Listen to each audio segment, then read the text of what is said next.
Assalamu alaikum. Welcome to my channel. I hope you are all doing great and you are managing your time as well in a great way. So this is my first video, and this video would definitely help you in providing the basic knowledge in general, like in the upcoming exams like SSC, CGL और SSB like exams जो आते हैं, तो उनके लिए जो कि आपको basic pointers याद रखने की ज़रूरत है, जिनका 50, 60, 70, 80% चांस होते हैं एग्जाम्स में आने के लिए. So like I told you, this is my first video and I would like to start my channel with the topic providing basic knowledge about Indian history. तो शुरू करने से पहले आपको पता होना चाहिए Indian history that is divided into 3 periods based on chronology like ancient, medieval and modern. और जो हिस्ट्री इंडियन हिस्ट्री का टाइमलाइन है, it beginning with the first science of human development and punctuated by invasions, religious birth and rise and collapse of large empires. Like ancient, I told, medieval history and modern, they are the 3 primary groups that comprise the timeline of Indian history. जो ancient है, मैं आपको पहले मतलब थोड़ा सा बताती हूँ एंशंट, मेडिवल एंड मॉडर्न का. थोड़ा सा आपको नॉलेज होना चाहिए इस बारे में. जो कि एंशंट, मॉडर्न, मेडिवल है, जो कि एंशंट है ड्यूरिंग दिस पीरियड. इसमें क्या आया था? Pre Aryans, Indo Aryans, Greek, Hunas, Scythians and other people conquered India and made it their country. So ये है ये चीज़ें किस में हुई थी? ये एंशंट में हुई थी. अगर हम मेडिवल की बात करेंगे तो it timeline begins in the 8th century, when political unrest existed in several sections of country. And during this time, important dynasties like you have to remember such as Khaljis है, तुगलकास है, Mughals है, वो इस medieval period में आए थे. और अगर हम मॉडर्न की बात करेंगे तो it's the advent of Europeans one by one and the start of large scale trade and market on the Indian modern history timeline. It encompasses a succession of historical events between the time of British rule and the moment of independence. So ये थे हमारे 3 phases, 3 periods जो कि ancient, medieval, modern है हमारे Indian history के. जो कि आज हम पढ़ने जा रहे हैं वो इंडियन हिस्ट्री के जो with reference, special reference to freedom struggle, यानी कि जो कुछ इंपॉर्टेंट बेसिक पॉइंट्स हैं मैं आपको आज इस वीडियो में बताने जा रही हूँ. This video starts with the Portuguese in India. जो कि Portuguese in India, Viceroy Vasco da Gama, he reached on Calicut, May, presently known as Kolkata, May 17, 1498. He reached on 7th May 1498. ये आपको date याद रखनी है क्योंकि बहुत सारी ऐसी चीज़ें हैं जो कि ऐसे दिन बताए याद नहीं होती है. You have to make sure you are covering things down in your notebook copy and you are making your notes as well, because simply आप चीज़ों को देख के लर्न नहीं कर सकते हैं. You have to revise all things and end of the day कि आपने शाम को रिवाइज करनी है आपने दिन में क्या पढ़ा, जो आपने अच्छे से नोट्स बनाते चलना है क्योंकि नोट्स के बिना कुछ भी नहीं है. जो I have my notes as well and I think आपके लिए भी अगर आपको ये सब चीज़ें आगे जाके याद रखनी है तो you have to make note down such basic points.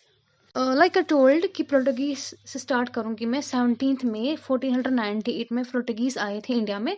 So it means 1500 तक मेडिवल एज था. It means at the end of medieval period, last में जो मेडिवल का दौर चल रहा था उसमें पोर्टुगीज आए थे. And he was one first Portuguese voyager Vasco da Gama. He reached on Calicut, present known as Kolkata. And the first governor of Portuguese in India वो था फ्रांसिस्को अल्मीडा, जो कि पोर्टुगीज से बिलोंग करता था. और उसके बाद जो मुंबई एज अ डोरी हुआ था चार्ल्स सेकेंड ऑफ इंग्लैंड को तोहफे में मिला था. एंड एज अ डोरी वी कैन से इन 1661 में पोर्टुगीज किंग ने चार्ल्स सेकेंड ऑफ इंग्लैंड को डोरी दिया था. क्या दिया था? Mumbai, for marrying his sister, क्योंकि उसकी बहन की शादी उसने उसके साथ कराई थी. तो उसके बाद उसको मिला था मुंबई एज अ गिफ्ट. तो उसके बाद मैं आपको बताने जा रही हूँ जो कि हमारी जो ट्रेड कंपनी है, वेस्टर्न कंपनी जो आए थे इंडिया में. First one is English east India company, जो कि 1599 में आई थी. ये पहली कंपनी है जो इंडिया में आई थी. और इस वजह से ये जो डोमिनेंट हुआ था वेस्टर्न कल्चर का, वो इसी ईस्ट इंडिया कंपनी के ज़रिए से हुई थी. उसके बाद जो डच ईस्ट इंडिया कंपनी है वो फॉर्म हुई थी 1602 में. और उसके बाद after 3 years they set up their first factory at Masulipatnam में उन्होंने अपनी एक फैक्ट्री को इस्टेब्लिश किया.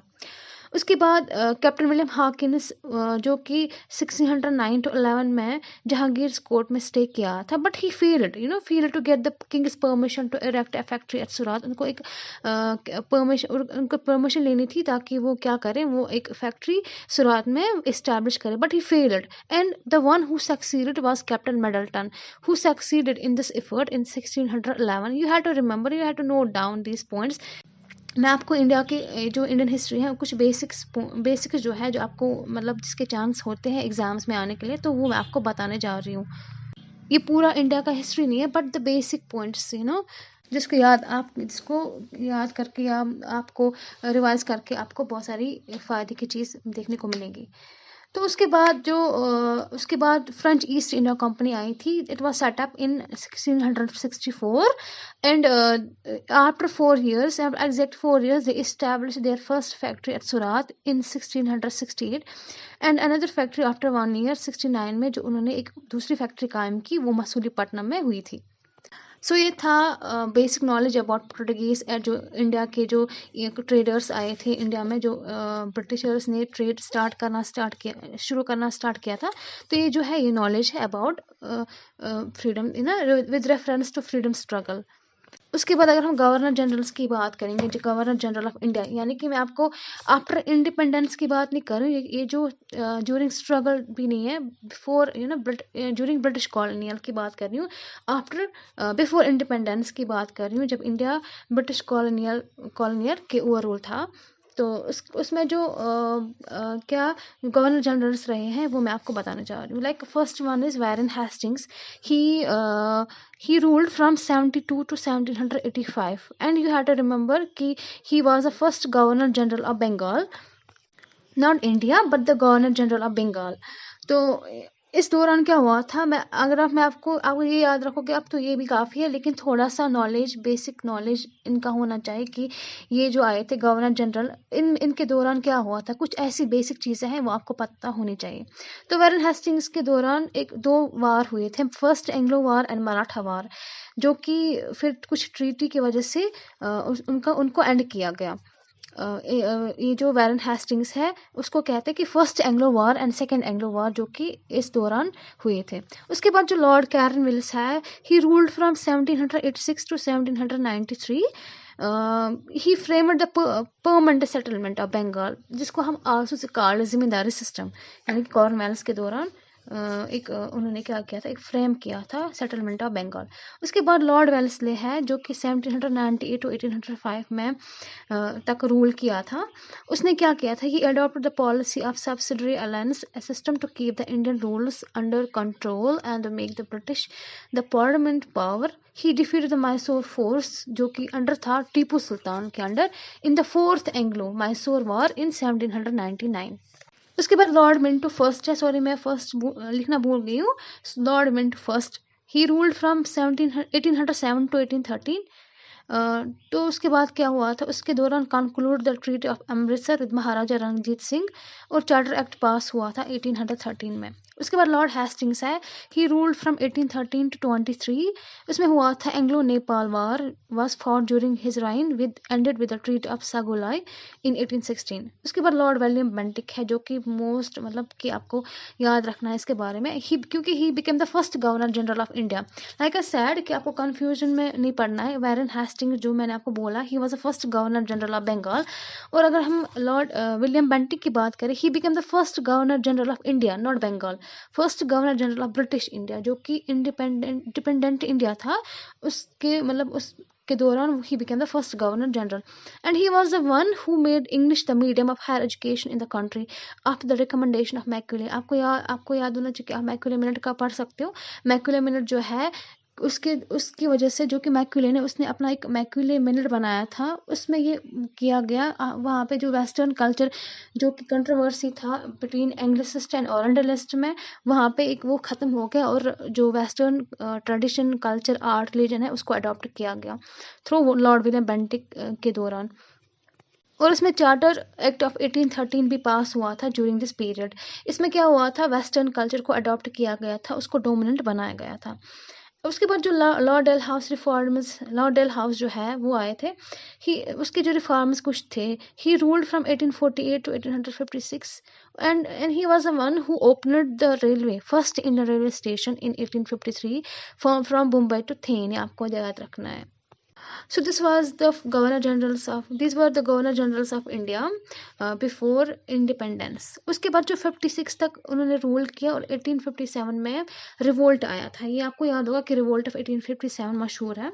सो उसमें क्या हुआ था, like I have pointed out these words: soldiers है Barrackpore, Delhi, Kanpur, Lucknow, central India. Like soldiers जो है they made to bite of ends of greased cartridge in infield having fed of cows and pigs। जो कि बारकपुर में हुआ था। Mangal Pandey he refused to use cartridge and attacked Arjun of his regiment क्योंकि for fear of moss and his caste and religion, and he was then arrested and hanged on 8th April 1857 में उसको hang किया गया था। और उसके बाद जो दिल्ली में रिवोल्यूशनरीज आए थे उन्होंने क्या किया, he they killed British soldiers and captured Delhi. और उन्होंने क्या किया, he they प्रोक्लेमेड Bahadur Shah second जो कि द रूलर ऑफ इंडिया जिसको बताया गया। और कानपुर में क्या हुआ था, it was led by Nana Sahib adopted son of Peshwa Bajirao second. और लखनऊ में क्या हुआ था, the revolt was led by Begum of Oudh and the central India it was led by the most memorable personality like आपने पढ़ा होगा Rani Lakshmibai of Jhansi. Central India it was led by Rani Lakshmibai of Jhansi and Tantia तोप। उसके बाद हम जो कि गवर्नर जनरल्स थे it was replaced to the viceroy of India. जो कि इंडिया के जो लोग थे उनमें एक नेशनलिज्म जाग उठी थी, यानी कि अभी तक वो ब्रिटिश कॉलोनियल के रूल से ही इन्फ्लुएंस थे। वेस्टर्न कल्चर जो अडॉप्ट किया गया था उसके उनके ज़रिए से वो मतलब एक लाइफ जी रहे थे, लेकिन उनके अंदर एक मन में एक नेशनलिज्म पैदा हुआ, एक सॉवरेंटी, एक इनसिक्योर फील हुआ कि नहीं हमारा जो इंडिया का कंट्री है वो वेस्टर्न कल्चर के बेस पे डोमिनेंट है। हमें इसको क्या करना है, अपना नेटिव लैंग्वेज है, आर्ट है, ट्रेडिशन है, हर चीज़ है, हमें उसको फिर से अडॉप्ट करना है। और जो हमारी जो कंट्री है उसको फिर से आज़ाद करना है, क्योंकि हम इसके अंडर ब्रिटिश कॉलोनियल के अंदर रह नहीं सकते। तो उसके अंदर जो लोगों के अंदर एक नेशनलिज्म जाग उठी थी, एक सॉवरेंटी पैदा हुई थी, यानी कि काइंड ऑफ फ्रीडम जो वो चाहते थे कि नहीं हमें फ्रीडम की ज़रूरत है। तो वो जो जनरल गवर्नर जो कि नाम मतलब गवर्नर जनरल्स थे उनको वो रिप्लेस हुआ था वाइस रॉय ऑफ इंडिया में, यानी कि it was from 1858 to August 14 1947। और जो पहला वाइस रॉय बना था he was Lord this was he was Lord Canning. He ruled from 1856 to 1862 and he is called last governor general and first viceroy, क्योंकि vice Roy जो कि 1858 से लेके 56 से लेके अभी तक गवर्नर जनरल ही था। 58 में इसको एक्सचेंज किया गया था टू वाइस रॉय, और हम इसको यही बोल सकते हैं कि ही was the last governor general and the first vice Roy. And the university of Calcutta मतलब कि जो कि इस्टेब्लिश हुए थे इस दौरान, मुंबई एंड मद्रास इन 1857 में उन्होंने काम किए थे इस दौरान, यानी कि under the rule of Lord Canning. उसके बाद Indian council act was passed in 1861 में, तो ये हुआ था लॉर्ड कैनिंग के दौरान। और लॉर्ड एल्गिन है he ruled only for 1 year, that is 1862 to 1863। उसके बारे में ज़्यादा नहीं है, but you have to remember the date. उसके बाद जो थर्ड वन है Lord Lawrence, he ruled from 1864 to 1869। High courts were established during his rule in Kolkata, Mumbai and Madras in 1856। यानी कि लॉर्ड लॉरेंस जो है उसके दौरान एक मतलब हाई कोर्ट्स इस्टेब्लिश हुए थे कोलकाता में, मुंबई में एंड मद्रास में। और जो लॉर्ड मायो है he ruled from 1869 to 72 and he started the process of financial decentralization in India. और उसके बाद he was the only viceroy to be murdered in office by a Pathan convict in the Andamans in 1872।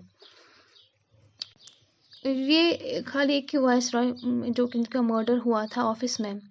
तो उसके बाद जो Lord north book है he ruled from 1872 to 1876। तो इसके बारे में ज़्यादा नहीं है। अब जो लॉर्ड सॉरी मैं दूसरा लिखना भूल गई हूँ, it's Lord Lytton LORD he ruled from 1876 to 1880 and he is also known as viceroy of reverse characters.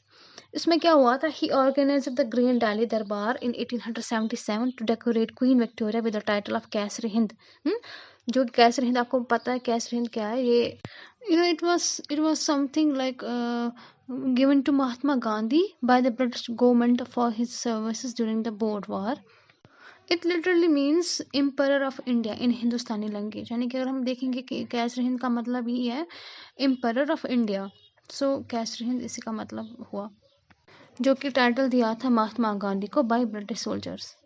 उसके बाद जो लॉर्ड राइपन है, he ruled from 1880 to 84। He was a liberal person and you should note down कि Lord Ripon जो है, he is called as the father of viceroy of India.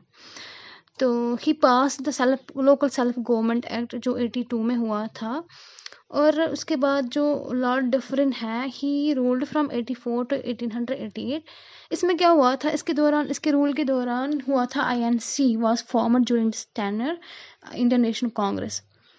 और उसके बाद जो लैंसडाउन है, ही रूल्ड फ्रॉम 1888 to 1894, जिसकी उसमें हुआ था categorization of civil service into imperial, provincial and subordinate.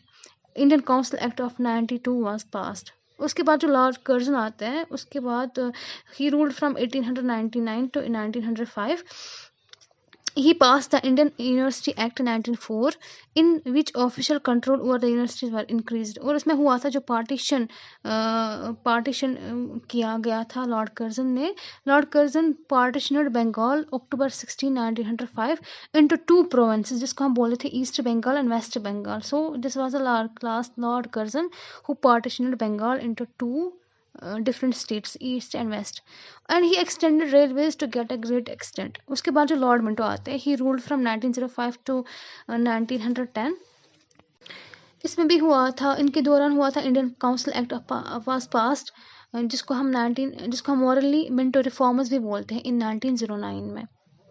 Like various acts were passed to curb the revolutionary activities, like extremists like Lala Lajpat Rai, Ajit Singh hai, and Bal Gangadhar Tilak hai, were sent to Mandale jail in Burma।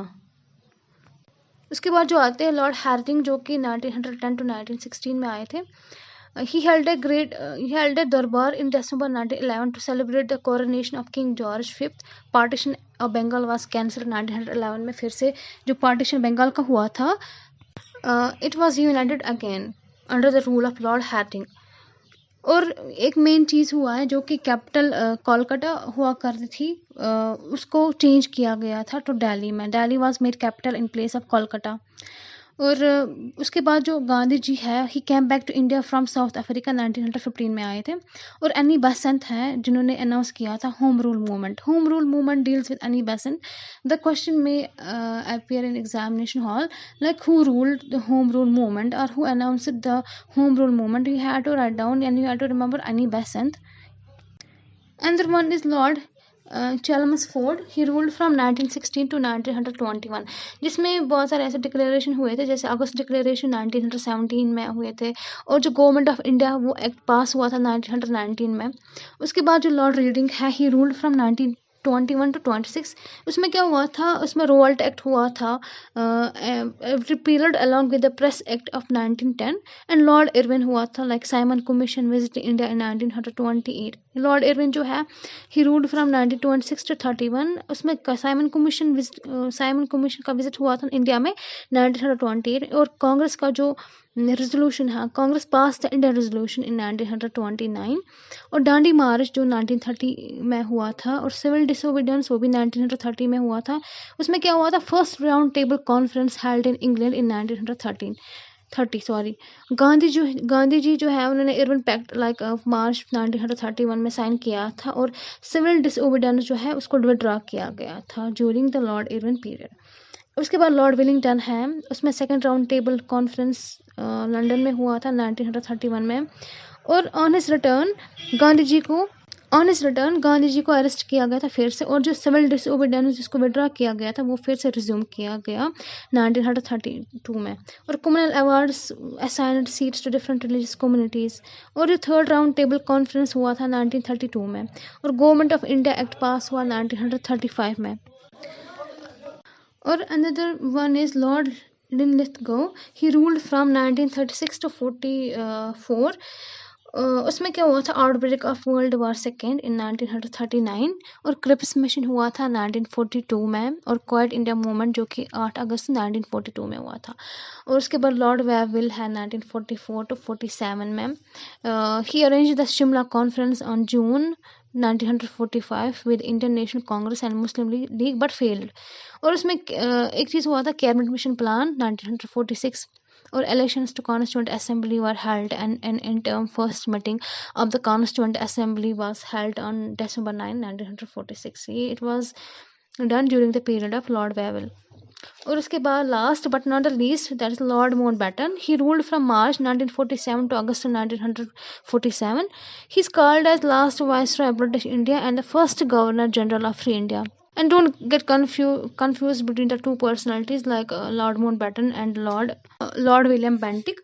So Lord William Bentinck जो है वो he became the first Governor General of Dependent India, यानी कि British India का कि वो उनकी क्या है, गवर्नर जनरल बने हैं, first governor general of British India.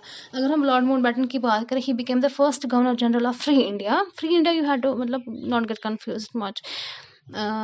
उसके बाद उन्होंने क्या किया कि उसके दौरान हुआ था partition of India decide by June 3rd plan, and India's Independence Act passed by the British Parliament on 4 July 1947, by which India became independent on 15th August 1947, and he retired in June 1948 में retire हुए थे, and was succeeded by C. राजा गोलपालाचार्य, जिसको हम first and last Indian governor general of India बोलते हैं। जो Lord Mountbatten है, ये सब जो वाइस रॉय थे, ये ब्रिटिश से बिलोंग कर रहे थे। अब जो पहले इंडियन गवर्नर जनरल बने हैं वो है C Raja Gopalachari. He was the first and last Indian governor general of free India, and he was the first and last Indian governor general of free India. इसमें भी आपको कंफ्यूज नहीं होना है। तो he was an Indian statesman and activist. He became the only Indian and the last Governor General after India gained independence. And so this was the end of the video. And hope आप लोगों को अच्छे से समझ आया होगा कि India का जो बेसिक हिस्ट्री है, अगर आप इन चीज़ों को याद करोगे, आप नोट डाउन करोगे, फिर आप इन चीज़ों पर प्रिपेयर करोगे, मे बी कि जो एग्ज़ाम लाइक CSS जो मैं आपको बताया कि इतने सारे एग्ज़ाम्स आते रहते हैं, तो उनमें से कोई ना कोई आपका क्वेश्चन ज़रूर आएगा। क्योंकि जो इंडिया का हिस्ट्री है कि अगर आप किसी चीज़ को पूरा अच्छे तरीके से याद करोगे, बेसिक चीज़ें आप याद रखोगे, तो आपको ईजी होगा कि आप बाकी सारे जो छोटे छोटे डेट्स हैं वो आपको मतलब ईजिली होगा कि आप उनको कवर करेंगे। और जो मैंने आपको बताए हैं, तो आई होप कि आपको अच्छे से समझ आया होगा। आई होप कि अगले जो बाकी एग्ज़ाम्स आने वाले हैं उनमें आपका थोड़ा सा मतलब 50% 60% चांस होते हैं इन सब क्वेश्चंस में। तो लाइक आई सेड कि आपको अच्छे से नोट्स बनाने हैं, आपको अच्छे से प्रिपेयर करने हैं, तभी आप जाके बाकी जो इसके रिलेटेड इंसिडेंट्स है आप उनको याद करके आपको इजी होगा वो सब कवर करने में। तब तक के लिए bye, and I hope you guys like my video. And अगर आपको सच में वीडियो अच्छी लगी हो तो सब्सक्राइब एंड शेयर करना भूलेगा मत। डू सब्सक्राइब एंड अगर आपको सच में मेरी वीडियो अच्छी लगी हो तो don't forget to like, subscribe and share. तब तक के लिए बाय, अल्लाह हाफिज़।